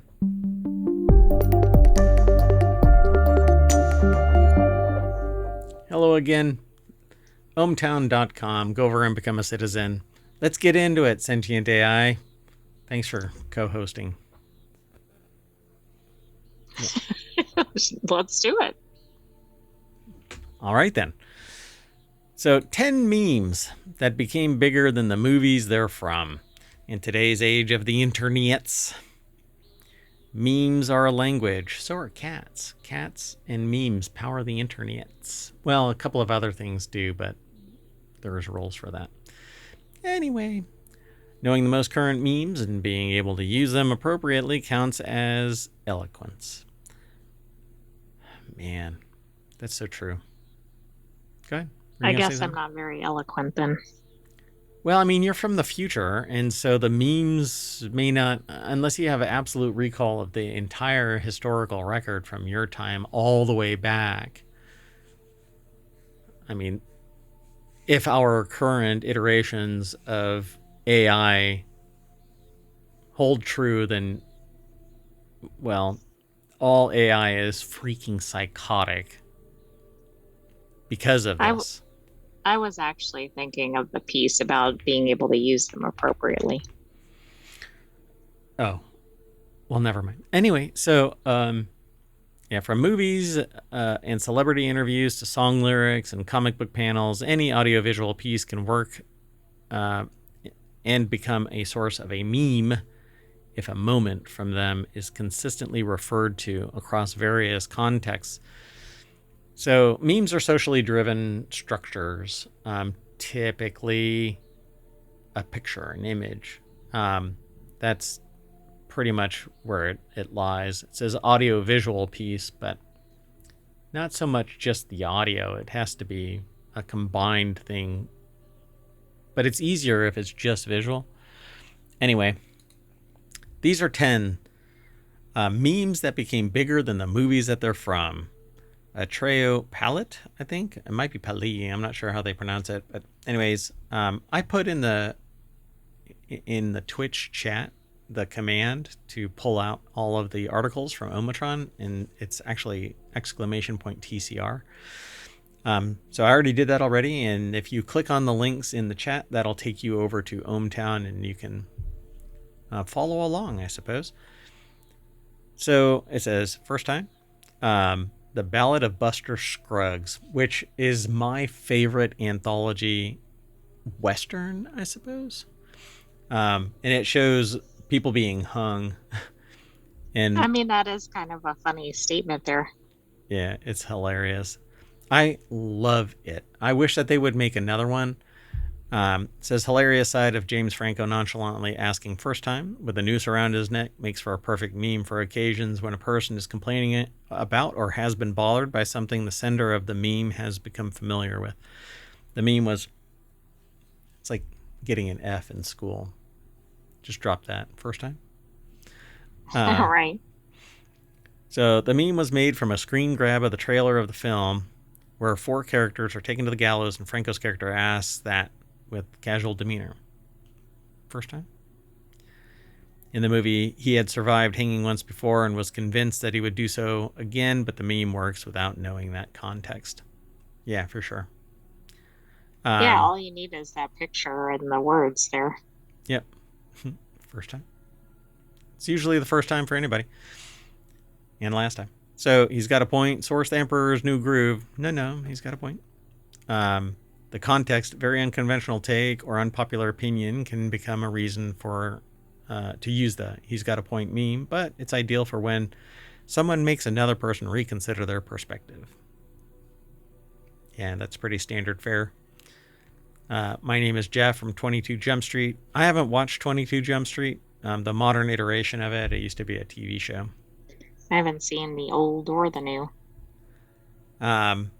So the context of this meme isn't as self-explanatory as its rampant use might suggest. Tatum's character doesn't always speak like that, and he isn't intentional about the awkward delivery and the strange accent. He's instead put on the spot because he hasn't done his homework before going undercover, yet the meme gets used in any context of awkwardness and exhaustion because Tatum looks bored and tired and sounds like he was forced to be there against his will. Just kind of sitting there. I mean, in the picture, he certainly looks kind of like the... Meh. What's happening? The Rock driving, race to Witch Mountain. So the context is the perfect example of how memes can become more popular than their sources because the film itself has faded into obscurity, which isn't uncommon for projects by this actor. Ow. Whoa. Wow. A little bit of shade at the Rock. Not only is the rocks provide shade. So not only is the meme a hilarious way to express shock, but its context is entirely immaterial to its usage, while the memes themselves usually have unpredictable and scandalizing lines preceding the Rock's face. In the scene from which it's taken, there's actually no dialogue exchange until after he's made that face. So that probably makes it funnier. I mean, I will say he's really funny in movies, even if he isn't in ones that are like Oscar nominated or whatever. There's a whole funniest WWE Rock's funniest WWE moments at ScreenRant.com. Did I give credit to the person? Yeah, Atreyu Palette over at ScreenRant. Yeah. So it has The Rock looking back. Look at that. 2009 CD holder in the CDs? visor. Oh my goodness. Oh my gosh. I have these in a box in the closet of the mayoral mansion, or in the garage, actually, in a box. I want to just get rid of them because I really don't care. Physical media is dead. Anyway, he's looking back over his shoulder, and it's like, what the? You said what? Anyway, it's pretty funny. DiCaprio cheers, The Great Gatsby. Let's see. The context is simply that there's a huge show of fireworks in the background where Gatsby turns to the narrator with a drink in his hands, reflects his larger-than-life persona. However, it gets referred to as any way of saying cheers, often sarcastically. Yes, I've seen that. Like, right under there, it's like, you're a dumbass. You put. Oh, wow. That's the kind of thing, you know. Yeah. Number 5 is condescending Willy Wonka. However, over 50 years after Gene Wilder played the character, his stint as Wonka remains unforgotten because of a meme that keeps making the rounds. Willy Wonka and the Chocolate Factory is decidedly scarier than Charlie and the Chocolate Factory. The tunnel scene with the horrifying images terrorized an entire generation. So, however, it's been reinterpreted. Willy Wonka sitting with that disturbing smile became memorable enough to warrant use as a meme. However, it's been reinterpreted for the sake of the meme. where he's considered condescending, and most users simply use it as a means to sarcastically nod along to someone. Yes, you're an idiot. It does look like that from the expression. And you put like, oh, really on there. Oh, really? How do I subscribe to your newsletter? Webzine. The Real Raven. X-Men First Class will never lose relevance because of the popular meme of Magneto pushing Raven's boundaries to make her feel confident in her own skin. The meme is so self-explanatory that people who haven't watched the movie use it too, as it is shockingly widely applicable, I suppose. DiCaprio points at a TV in Once Upon a Time in Hollywood. In the original scene that gave birth to the meme, DiCaprio is excitedly pointing at a TV to announce his arrival on screen. His stunt double is sitting beside him, mixing substances on the table. Mixing substances. The widespread popularity makes no sense given the mundanity of the moment. However, almost every time someone wants to say gotcha or express excitement without noticing something relatively unknown, or about noticing something relatively unknown. Yeah. Like, somebody does something really, like, obvious and people don't really get it. Then they put this. Hey, they're on the wheel. Crying boy on a bench. Finding Neverland. Let's just keep Okay, on I'm going. noticing a theme here.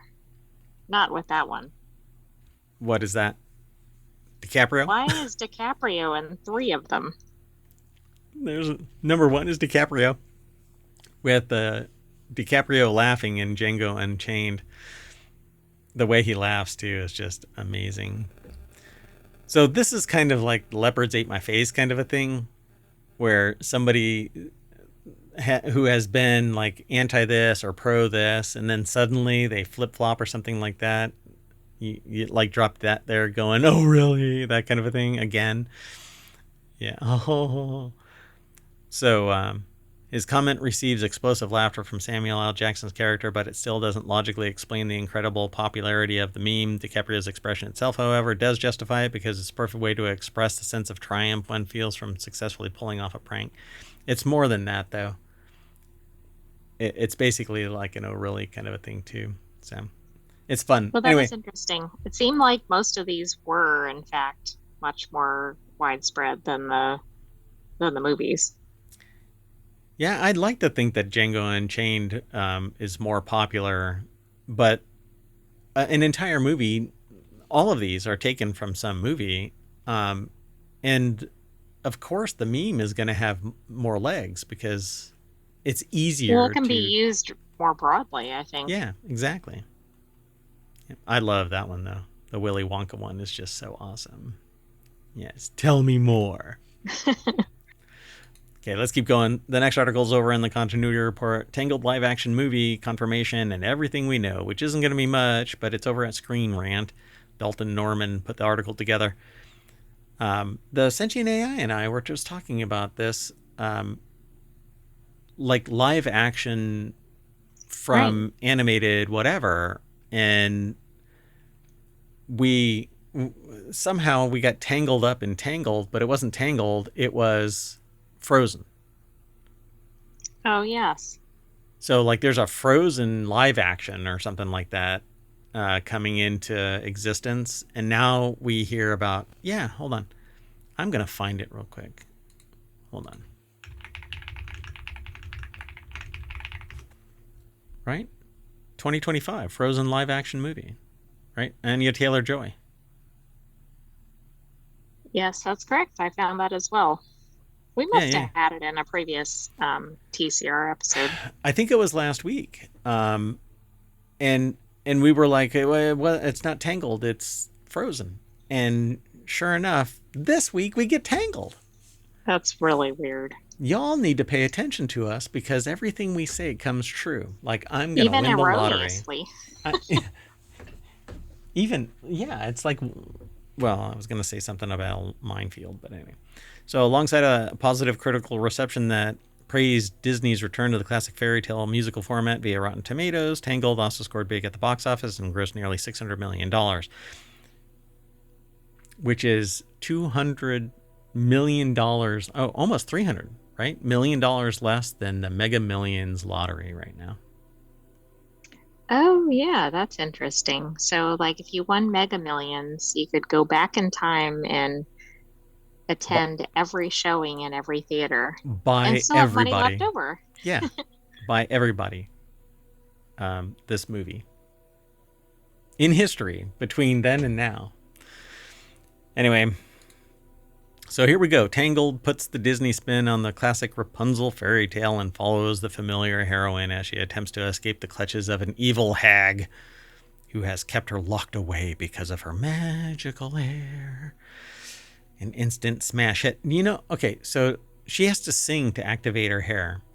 So I guess she couldn't just throw herself out of the tower, sing on the way down, and her hair would save That's her true. when she lands.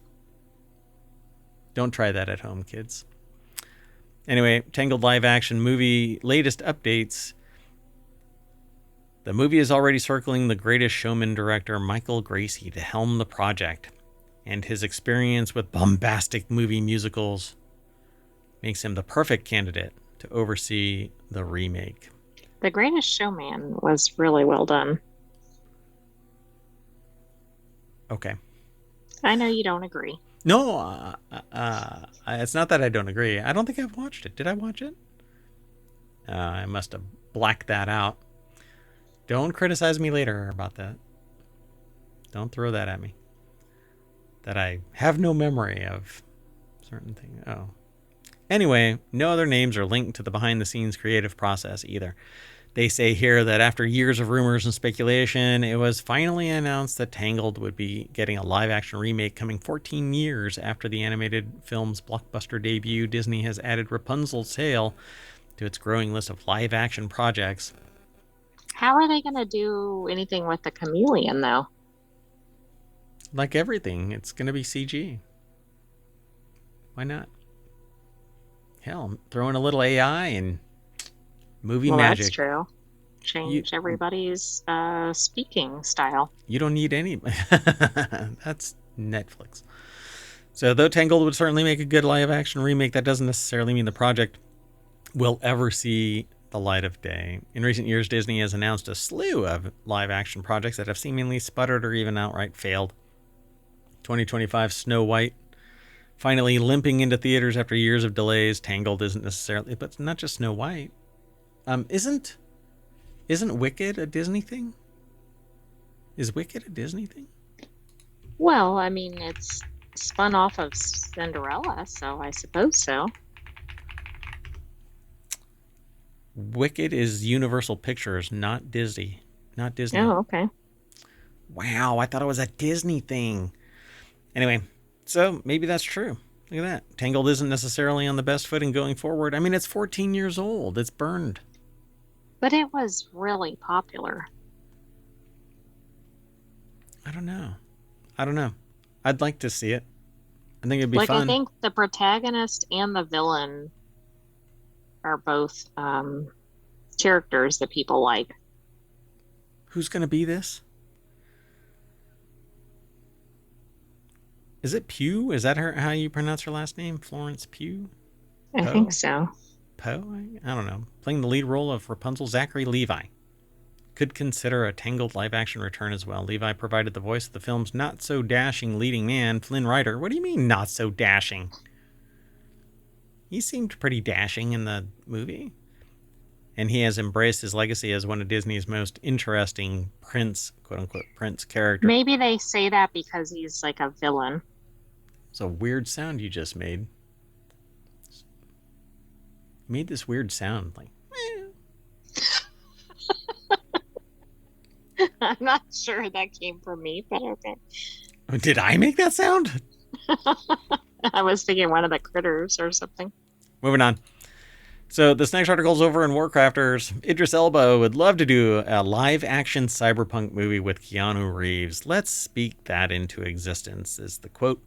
In an interview with Screen Rant ahead of the release of Sonic the Hedgehog 3, Idris Elba expressed a desire to return to Night City with his Cyberpunk 2077 Phantom Liberty co-star Keanu Reeves, ideally for a live-action project. When asked if he had any interest in such a project, Elba said, "I think if any film could do a live-action rendition, it could be Cyberpunk 2077, and I think Reeves' character and my character together would be whoa. So let's speak that into existence." And I frickin' agree.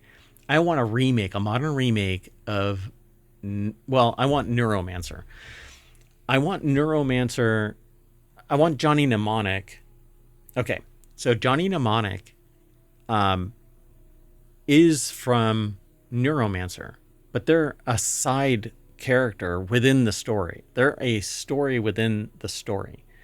I would love to have Johnny Mnemonic relived again.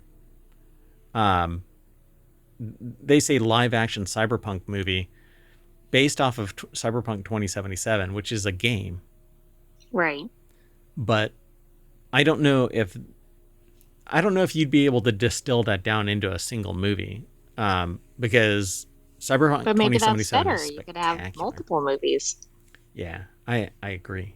I really want Cyberpunk 2077 to be MMO, like open world. It is to a degree, but it's still story. You can't go anywhere. I don't think. I've played it. I own it. I own the expansion too, but I don't know how free you are to go anywhere. There's just a lot to do in the world, but I want like multiple people in it, and I want to be able to invite friends and family. I think it would be a blast in that kind of a world and not have to like go through a story, so to speak. Because it's almost linear. You have to do certain things to get certain things to get certain things. It's not like World of Warcraft where you can just go anywhere and pick up a quest. Anyway, I love the idea, but I really want more cyberpunk. Not Cyberpunk 2077 storylines, but cyberpunk. Ted Litchfield over at PC Gamer put this article together. The deck statement is, I'd watch it, and I certainly would. I think Johnny Mnemonic was an awesome movie. People really, it's hit or miss if people liked it. It might have something to do with the dolphin. Yeah, that's a hot mess. Keanu Reeves' role as Johnny Silverhand, and there's an extra. It's Keanu. Anyway, Johnny Silverhand in Cyberpunk 2077 risked being a stunt casting on the order of Patrick Stewart and Sean Bean's sleepy limited appearances in the Elder Scrolls IV Oblivion. Not only was Reeves well utilized, with Silverhand, your constant companion, commenting on even the most throwaway side quests, he also knocked it out of the park with a layered performance in the blustery terrorist with a heart of gold. CDPR followed this up with another great celebrity casting in the Phantom Liberty expansion, with Elba Solomon Reed stealing the show as a sleeper agent spy looking to come in from the cold, even if it meant hurting people he'd come to care about. I don't know if I want this, because that is the story. I would want something already. I want something else in this space. And then you can play into this. I don't want this. And then you have to go back. Right. But I think it would be great hearing and seeing, Idris Elba. Command of the screen is spectacular, right? Like very charismatic, and the character is just a fun watch no matter what character he plays. And the same thing with Keanu. Keanu Reeves is just spectacular. Although you have to kind of admit that some of the characters from Keanu Reeves is kind of but it is that character. I'm surprised they don't make that comment that made about The Rock, right? Yeah. No, that may have been a different author, of course. Yeah, The Rock they coined The Rock as kind of forgettable. I'm like, wow, that's brutal. Anyway, I love the idea of this. Solomon Reed ends Phantom Liberty thoroughly jaded and in some manner of too old for this shit, retirement as a best case scenario. I don't know. CD Projekt Red, or CD Projekt, they go by CD Projekt, is currently pursuing a live-action cyberpunk something, but the aspirational tone of Elba's statement makes it sound like he hasn't gotten any calls about it. A big complication to Elba and Reeves getting a big screen cyberpunk reunion is that their stories were pretty neatly wrapped up in the game. While the door may be open for any number of digital ghost gestalt Johnny Silverhand shenanigans down the line, Solomon Reed ends Phantom Liberty, basically going, I'm done. But Johnny Silverhand, he was done too. So that's why I said I don't really like this story. I honestly don't like the story. The other characters in it, V is the person, has a compelling story parallel to, and isn't even mentioned in this, like whoever would play that character is the protagonist in Cyberpunk 2077, not Johnny Silverhand. Not Reeves. Right. Yeah, he's supposed to be a smaller character, right? Small. That's Keanu a tough. Reeves, like more of a side character. Yeah, it's not a. You're not. You don't really play Keanu, or Johnny Silverhand. You do at times, but he takes over your body. But it's an interesting game, but Johnny Silverhand isn't the protagonist, really. Just like you said, a side piece, so to speak. Depending on screen presence, that might change in a live action, but who knows? Yeah, be interesting. That's why I want these two to actually do Neuromancer. But Neuromancer's coming. It's going to be a series, right? That would be really cool. Yeah. Isn't it on Apple TV? It is supposed to come, but I don't know when. Mm-hmm. Okay, I'm gonna find out real quick. Apple TV Plus, right? That's right. Yeah, a new drama. So when? Oh, I don't know. That sucks. Okay. I'd have to hunt it down. You know what? We've got time. Let's move on. The next article is over in the Continuity Report as well. Disney Plus hits streaming gold again with Korean creator Kang Pol's Light Shop.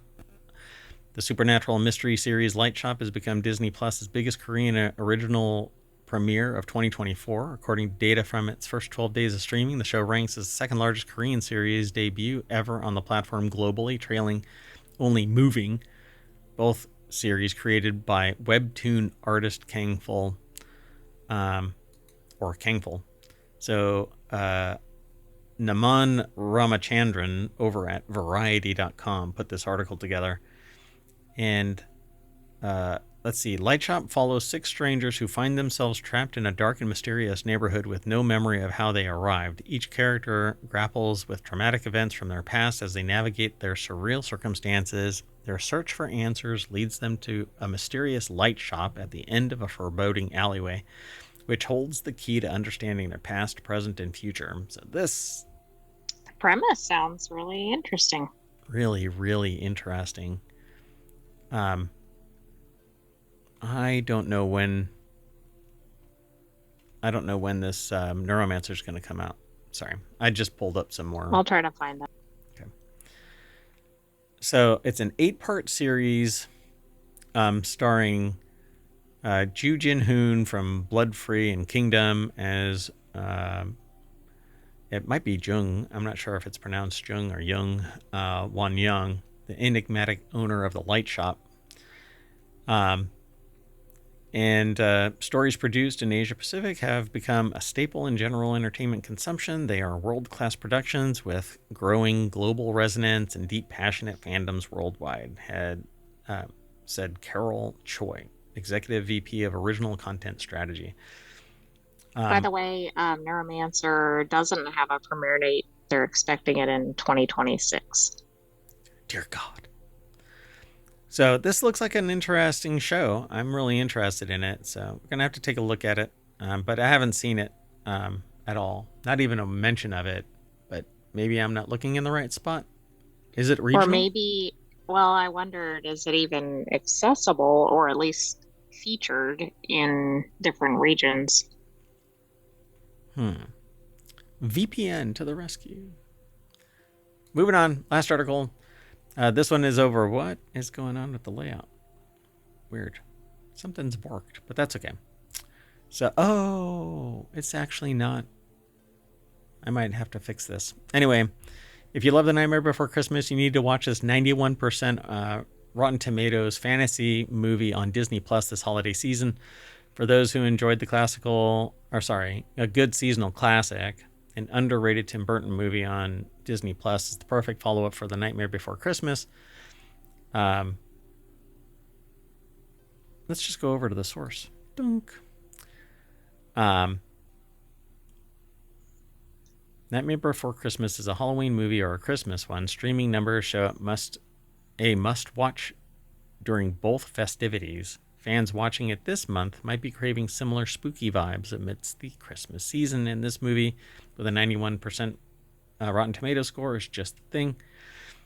So James and the Giant Peach is available on Disney Plus with animation perfect for Nightmare Before Christmas fans. Tim Burton and Caroline's director's second movie together mixes live action with stop motion. Really?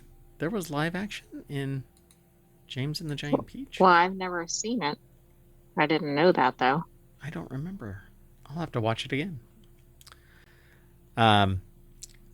So the movie tells a hypnotizing tale that shares many elements with The Nightmare Before Christmas great. After meeting a magical man who offers him an escape from his cruel aunts, James befriends the talking bugs living inside a giant peach, and they sail across the ocean to reach the city where dreams come true. At times scarier than its predecessor, the film sets itself apart by featuring its own uniquely designed characters, an innovative mix of animation styles, and Academy-nominated songs. For all of its originality, James and the Giant Peach's aesthetic feels like something out of the same universe as The Nightmare Before Christmas, even responsible for the theory that Jack Skellington was a pirate. Interesting. That is interesting. I wouldn't have ever considered these two to be similar. But